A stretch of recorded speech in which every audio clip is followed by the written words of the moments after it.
Hi guys, Josh here with High Five Plumbing. Got to change out a 50-gallon water heater to a high recovery water heater.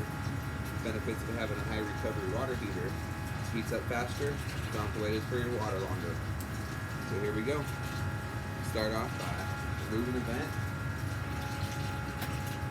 Hi guys, I'm back down here. So we gotta turn the gas off.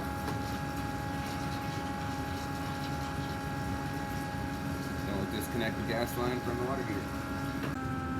We're going to change the gas valve out to a nice quarter turn one where you can use your hand to do it.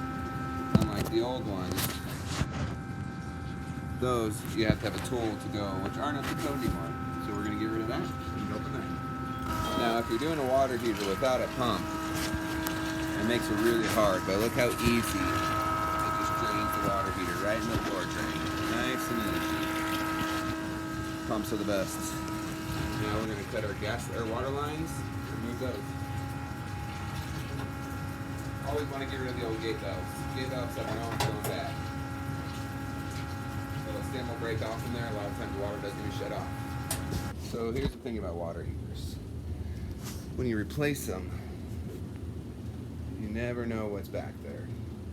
And so it's always nice for the customer to do a nice clean job before you install the new water heater. So here's before. I'll show you. Be back in a second. Okay, now I got the new water heater in place on the pan.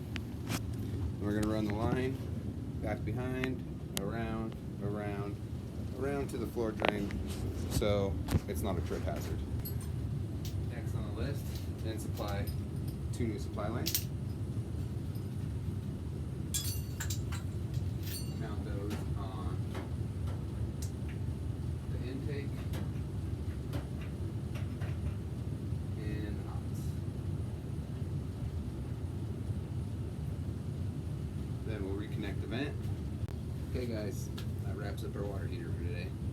Got a new expansion tank, new ball valve, new flex lines, new gas valve, new gas flex, water heater pan, all up to code. Good to go. Thank you very much for watching. We will see you next time.